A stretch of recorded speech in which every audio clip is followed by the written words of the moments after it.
दोस्तों नमस्कार। छोटा राजन की ऊपर जो वीडियो सीरीज बनाई है उसका ये चौथा पार्ट है। 12 मार्च 1993 के अंदर जो मुंबई के अंदर बॉम्ब ब्लास्ट हुए, सीरियर बॉम्ब ब्लास्ट हुए, उसने अंडरवर्ल्ड को हिंदू और मुस्लिम इन दो पार्ट्स के अंदर डिवाइड कर दिया था। यहाँ डी कंपनी के अंदर छोटा शकील का ओहदा बड़ा होते जा रहा था और छोटा राजन का इंपॉर्टेंस कम होते जा रहा था। डी कंपनी के अंदर जो नंबर 2 की पोजीशन थी छोटा राजन की, ये सिर्फ छोटा शकील को नहीं चुभ रही थी, लिस्ट बड़ी लंबी थी। शरद शेट्टी और सुनील सावंत भी इस लिस्ट में शामिल थे, वो छोटा राजन के खिलाफ थे। जे हॉस्पिटल की प्लानिंग, जे हॉस्पिटल के अंदर जो शूट आउट हुआ था उसकी प्लानिंग भी सिर्फ और सिर्फ छोटा शकील और सुनील सावंत ने मिलकर की थी। उसके अंदर छोटा राजन को इन्वॉल्व नहीं किया गया था। 1993 के जो बॉम्ब ब्लास्ट की जो प्लानिंग थी वो भी छोटा राजन के बगैर की गई थी। जब उन मीटिंग्स के अंदर 1993 के बॉम्ब ब्लास्ट की प्लानिंग करने की मीटिंग्स के अंदर जब किसी ने पूछा कि छोटा राजन क्यों नहीं है, तब छोटा शकील ने जवाब ये दिया कि काफिरों को प्लान में शामिल करना नहीं है। 1993 के एंड तक डी कंपनी में सिचुएशन ये हो चुकी थी कि डी कंपनी का मेजॉरिटी काम छोटा शकील, शरद शेट्टी और सुनील सावंत ही संभाल रहे थे। छोटा राजन ज्यादातर अपने दुबई के घर में ही रहता था। छोटा शकील को बहुत अच्छे से पता था छोटा राजन का पोटेंशियल क्या है, और ये जो अभी उसकी जो चुप्पी है, छोटा राजन की जो अभी चुप्पी है, ये किसी बड़ी तूफान के पहले का आगाज है। छोटा शकील ने अब ये तय किया था कि वो अपनी कंपटीशन को, छोटा राजन को हमेशा हमेशा के लिए खत्म कर देगा। ऐसा कहा जाता है कि इस प्लान के अंदर, छोटा राजन को खत्म करने के प्लान के अंदर, दाऊद की भी रजामंदी थी। एक बहुत बड़ी पार्टी अनाउंस की गई थी दाऊद की तरफ से क्रूज शिप पर। उस पार्टी के अंदर दाऊद ने बड़े बड़े लोगों को बुलाया था। छोटा शकील का प्लान यह था कि इस क्रूज वाली पार्टी के अंदर जब छोटा राजन आएगा तब छोटा शकील के शूटर्स उसे मार देंगे जब ये शिप डीप वाटर्स के अंदर, समंदर के अंदर चली जाएगी, और वहीं पे उसकी बॉडी को समुद्र के अंदर डाल देंगे ताकि कोई भी सबूत ना बचे। उस शाम छोटा राजन पार्टी के लिए अपने घर में, अपने दुबई के घर में तैयार हो रहा था। आजकल किसी भी डी कंपनी के इवेंट के अंदर जाने का उसका मन नहीं होता था, लेकिन अब पार्टी दाऊद ने दी है तो जाना कंपलसरी है, इसलिए वो तैयार हो रहा था। छोटा राजन अपने दुबई के घर में पार्टी के लिए तैयार हुआ, और होने के बाद उसने अपनी कार की चाबी ली और वो घर से बाहर निकल रहा था, और उसी वक्त उसके घर के फोन की घंटी बजी। छोटा राजन वापस घर के अंदर आया, उसने फोन उठाया। फोन के ऊपर डी कंपनी का ही कोई और इंसान था। छोटा राजन की एक्टिविटीज डी कंपनी के अंदर कम जरूर हुई थी, लेकिन आज भी छोटा राजन के सपोर्टर्स और उसको चाहने वाले लोग डी कंपनी के अंदर मौजूद थे। उन्हीं में से किसी एक ने छोटा राजन को उस शाम फोन किया था। फोन के ऊपर राजन को बताया गया कि नाना क्रूज की पार्टी में मत जाना, तुम्हारा गेम सेट किया हुआ है, वहां पे तुम्हें मारने का प्लान है। ये बात सुनने के बाद राजन के रोंगटे खड़े हो गए। उसको समझ में नहीं आ रहा था कि एग्जैक्टली करे क्या। इतने साल तक उसने डी कंपनी के लिए और दाऊद के लिए जो भी काम किया था, उस काम को देखते हुए छोटा राजन को यह जरूर लगता था कि दाऊद एटलीस्ट उसकी जान तो बख्श देगा, लेकिन यह भरोसा अब टूट चुका था। छोटा राजन के मन में सवालों के बादल छाए हुए थे। उसके मन में आ रहा था कि सच में ऐसा कुछ होगा या ये सिर्फ सुनी सुनाई बात है, मैं पार्टी में जाऊं या ना जाऊं। छोटा राजन को कुछ समझ में नहीं आ रहा था। उसने घर का दरवाजा बंद किया, कार शुरू की। उसके घर से क्रूज लाइनर तक का डिस्टेंस महज आधे घंटे का था, लेकिन राजन दुबई की सड़कों पर राउंड एंड राउंड गाड़ी चलाता रहा, सोचता रहा, गाड़ी चलाता रहा, सोचता रहा कि एग्जैक्टली क्या किया जाए। करीब 3 घंटे तक वो गाड़ी चलाता रहा, और फाइनली उसके बाद 3 घंटे बाद उसने डिसाइड किया कि अब मुझे डी कंपनी से अलग होना है। अगर डी कंपनी से अलग होना है तो छोटा राजन को सबसे पहले दुबई से बाहर निकलना जरूरी था और वो सबसे बड़ी दिक्कत थी।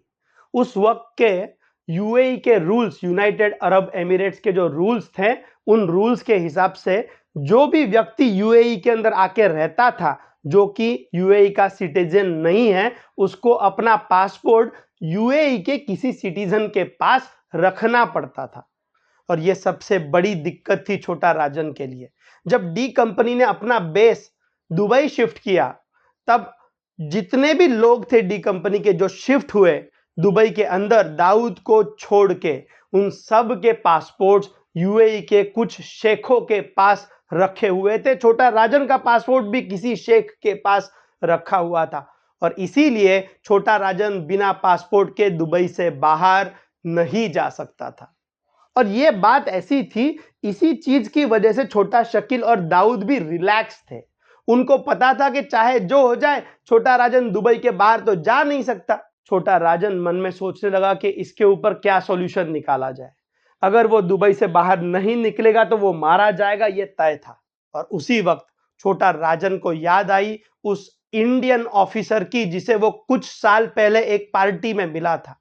ये इंडियन ऑफिसर इंडिया की जो एम्बेसी थी अबू धाबी के अंदर, उसके अंदर काम करता था। ये इंडियन ऑफिसर छोटा राजन को मिला था एक पार्टी के अंदर। जब छोटा राजन ने उसके साथ बात की तो वो समझ गया था कि ये कोई आम मामूली ऑफिसर नहीं है, गारंटीड ये किसी ना किसी इंडियन इंटेलिजेंस एजेंसी का ऑफिसर है। छोटा राजन ने अपनी कार अबू धाबी की तरफ घुमाई जहां पे इंडियन एम्बेसी थी।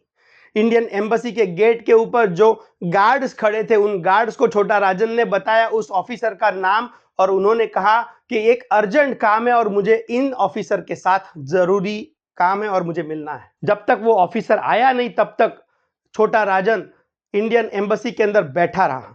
उस ऑफिसर को आने के बाद करीब 2 घंटे तक मीटिंग चली। छोटा राजन ने उसे एक प्रपोजल दिया, अगर इंडियन गवर्नमेंट छोटा राजन की हेल्प करती है दुबई से बाहर निकलने में, तो बदले में छोटा राजन डी कंपनी के बारे में उसे जितनी भी जानकारी है वो पूरी जानकारी, दाऊद के बारे में, छोटा शकील के बारे में, डी कंपनी के बारे में जितनी भी जानकारी है वो पूरी जानकारी इंडियन गवर्नमेंट को दे देगा। कई घंटे बात हुई, कई जगह फोन कॉल्स लगाए गए और आखिर ये तय हुआ कि इंडियन गवर्नमेंट छोटा राजन की हेल्प करेगी। उस इंडियन ऑफिसर ने छोटा राजन को एक डुप्लीकेट पासपोर्ट दे दिया और कुछ कागजात दे दिए। वो पासपोर्ट और कागजात लेकर छोटा राजन अपने घर लौटा, दुबई के अपने घर लौटा।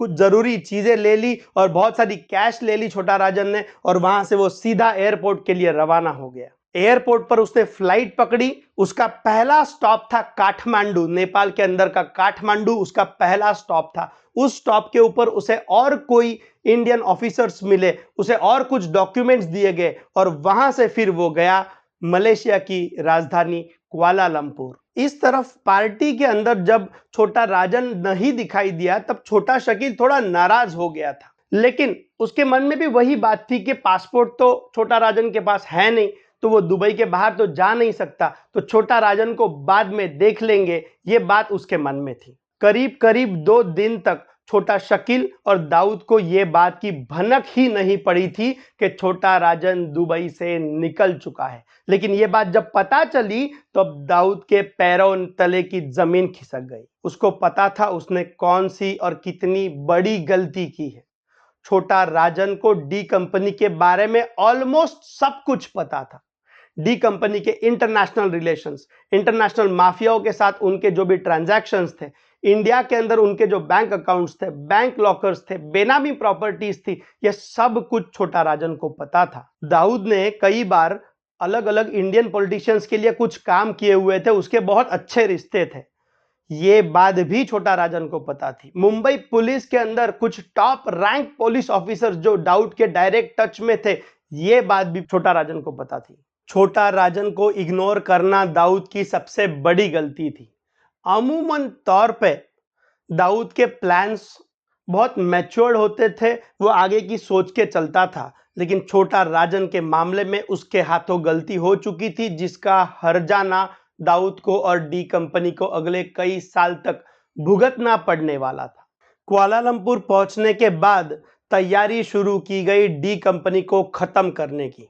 सबसे पहली बात, जैसे कि राजन ने वादा किया था, वैसे राजन ने इंडियन इंटेलिजेंस ऑफिसर्स को दाऊद की और डी कंपनी की जितनी भी फाइनेंशियल इंफॉर्मेशन उसके पास थी वो सारी कुछ दे दी। डी कंपनी के बैंक लॉकर्स के ऊपर ताला लग गया, बैंक अकाउंट्स को फ्रीज किया गया, बेनामी प्रॉपर्टीज को सील किया गया। डी कंपनी के फाइनेंसेस पर हुआ ये सबसे बड़ा स्ट्राइक था। अब वक्त था स्टेप 2 शुरू करने का।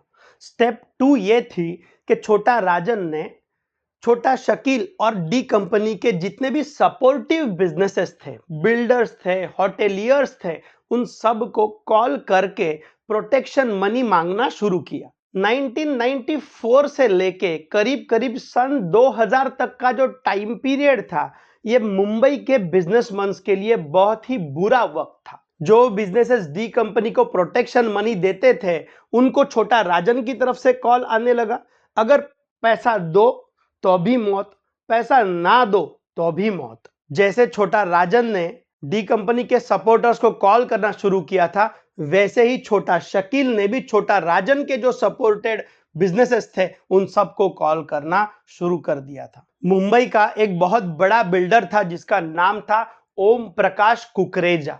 वो सिर्फ एक बड़ा बिल्डर ही नहीं था, तो वो न्यू बॉम्बे बिल्डर्स एसोसिएशन का चेयरमैन भी था। ये ओम प्रकाश कुकरेजा छोटा राजन का सपोर्टर था। छोटा राजन ने उसके चेंबूर के अंदर एक गणेश मंडल शुरू किया था जिसका नाम था सह्याद्री क्रीड़ा मंडल। ओम प्रकाश कुकरेजा हर साल इस सह्याद्री क्रीड़ा मंडल को करीब करीब 50 लाख रुपया डोनेट करता था। उसे छोटा राजन का पूरी तरह से प्रोटेक्शन मिला हुआ था।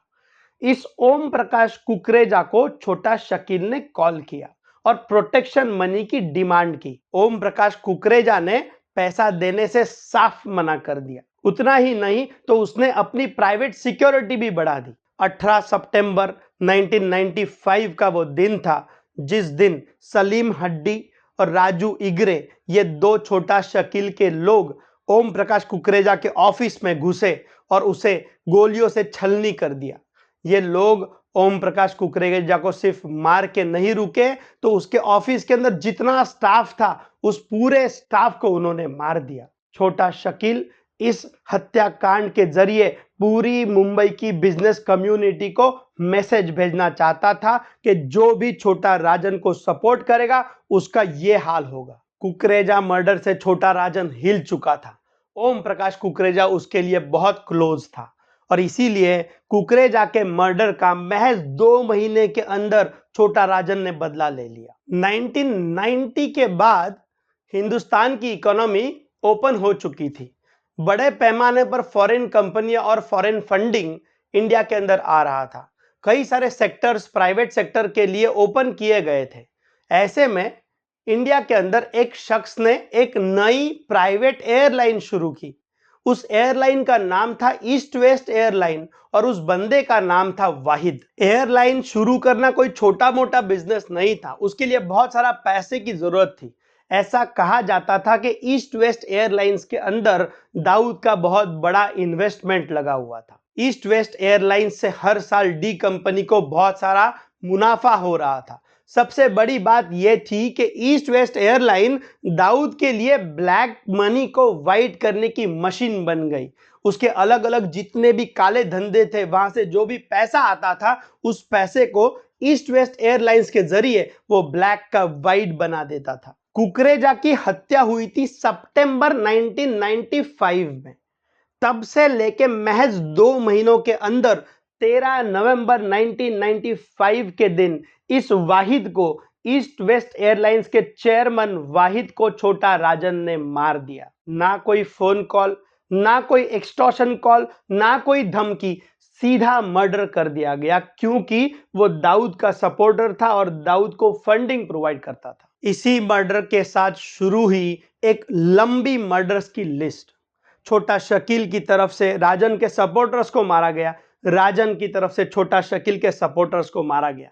लेकिन इस मर्डर की लिस्ट के अंदर मुंबई के बाकी के गैंग्स भी कूद पड़े क्योंकि आखिरकार उनको भी अपना डर, अपनी सुप्रीमसी मुंबई के अंदर कायम रखनी थी और इसीलिए अमर नाइक गैंग और अरुण गवली गैंग की तरफ से भी बिजनेसमैन के मर्डर्स होने लगे। फरवरी 1998 में अरुण गवली गैंग की तरफ से मुंबई के जाने माने बिल्डर मनीष शाह को उसके घर के बाहर ही, उसके मालाबार हिल के घर के बाहर ही मार दिया गया। अमर नाइक गैंग की तरफ से 7 मई 1994 के दिन मुंबई के बहुत बड़े बिजनेसमैन सुनीत खटाव को मार दिया गया। छोटा राजन का ध्यान अब डी कंपनी के टॉप लीडरशिप पर था। डी कंपनी को फाइनेंशियली उसने बहुत बड़ी चोट पहुंचाई थी। अब उसे इस टॉप लीडरशिप को चुन चुन कर मारना था। छोटा राजन की तरफ से दाऊद के बारे में इंफॉर्मेशन मिलने के बाद इंडियन गवर्नमेंट ने यूएई गवर्नमेंट को प्रेशराइज करना शुरू कर दिया था कि जल्द से जल्द वो दाऊद को इंडिया के पास एक्स्ट्राडाइट करे। दाऊद जैसा इंटरनेशनल क्रिमिनल दुबई की सड़कों पर अगर खुलेआम घूम रहा है तो ये यूएई की इंटरनेशनल इमेज के लिए भी अच्छा नहीं था। यूएई गवर्नमेंट भी प्रेशर में आने लगी। बदलते हुए हालातों को देखकर दाऊद को भी समझ में आ गया था अब ज्यादा दिन वो यूएई के अंदर, दुबई के अंदर नहीं रह पाएगा और आखिरकार 1994 के दिसंबर के अंदर दाऊद ने अपने डी कंपनी का जो ठिकाना था, जो हेड ऑफिस था, वो दुबई से शिफ्ट किया पाकिस्तान के कराची में। पाकिस्तान के अंदर उसे सेफ और सिक्योर्ड माहौल मिला। आईएसआई की तरफ से कंप्लीट प्रोटेक्शन और पूरा कॉपरेशन देने का वादा किया गया था। पाकिस्तानी आर्मी, आईएसआई और कराची पुलिस तीनों का प्रोटेक्शन दाऊद को मिल चुका था। दाऊद आईएसआई के लिए बहुत इंपॉर्टेंट था। दाऊद का इंडियन नेटवर्क, उसके स्मगलिंग के रूट्स, ये सारी चीजों को इस्तेमाल करके आईएसआई इंडिया के अंदर कई सारी आतंकी हरकतें कर सकता था और इसीलिए आईएसआई ने दाऊद को पूरी तरह से सपोर्ट किया हुआ था। दाऊद तक पहुंचना छोटा राजन के लिए थोड़ा सा मुश्किल था क्योंकि वो पाकिस्तान के कराची में चला गया था और इसीलिए छोटा राजन ने अपना निशाना बनाया डी कंपनी के सेनापति को और उस सेनापति का नाम था सुनील सावंत। सुनील सावंत को उन दिनों में किलिंग मशीन कहा जाता था। लोगों को मारना, मरते हुए लोगों की चीखें सुनना और औरतों का नशा करना, ये सुनील सावंत के शौक थे। दाऊद और छोटा शकील कभी भी कराची के बाहर निकलते नहीं थे, लेकिन शरद शेट्टी और सुनील सावंत तो कई बार दुबई जाया करते थे। शरद शेट्टी का तो बहुत बड़ा बिजनेस था दुबई के अंदर, उसने कई होटल्स खरीद रखे थे और सुनील सावंत भी दुबई के अंदर अपना एक बड़ा बिजनेस एम्पायर बनाना चाहता था। 1995 के अगस्त महीने में छोटा राजन को खबर मिली कि सुनील सावंत दुबई में है। दुबई के अंदर अपने बिजनेस के लिए वो अलग अलग कमर्शियल प्रॉपर्टीज देख रहा है। पूरा दिन वो रियल एस्टेट एजेंट के साथ कमर्शियल प्रॉपर्टीज देखता है। ये बात छोटा राजन को पता चली। छोटा राजन ने 3 लोगों का सुसाइड स्क्वाड बनाया। श्याम सुंदर, बाबू और पंड्या, ये उन तीनों के नाम थे। इन तीनों को दुबई भेजा गया। शुरुआती कुछ दिनों में इन तीनों ने सुनील सावंत का पीछा किया और उसका डेली रूटीन मॉनिटर किया। वो कहां जाता है, कब जाता है, किसके साथ जाता है, यह सब कुछ मॉनिटर किया गया। उन्हें पता चला कि सुनील सावंत की कोई सिक्योरिटी होती नहीं है। उतना ही नहीं तो सुनील सावंत के पास कोई भी अपना वेपन होता नहीं है। जब इंडिया में था तब सुनील सावंत अपनी सिक्योरिटी लेके चलता था। उसके साथ साथ सुनील सावंत की खुद की 2 रिवॉल्वर्स हमेशा उसके पास रहती थी, लेकिन दुबई में उसको ऐसी किसी भी सिक्योरिटी की जरूरत महसूस नहीं हुई। और फिर एक दिन दोपहर को करीब 3:30 से 4 बजे का समय था। सुनील सावंत रियल एस्टेट की प्रॉपर्टीज देखने के बाद दुबई के अल खलीज रोड के ऊपर एक होटल के अंदर जा रहा था, जिस होटल का नाम था होटल तूफान। सुनील सावंत ने अपनी गाड़ी पार्क की। सुनील सावंत के साथ हमेशा एक नेपाली आदमी हुआ करता था जिसका नाम था शंकर। सुनील सावंत और शंकर गाड़ी के पार्किंग से होटल तक चलते जा रहे थे। पीछे से श्याम सुंदर, बाबू और पंड्या तीनों लोग उन्हें फॉलो कर रहे थे।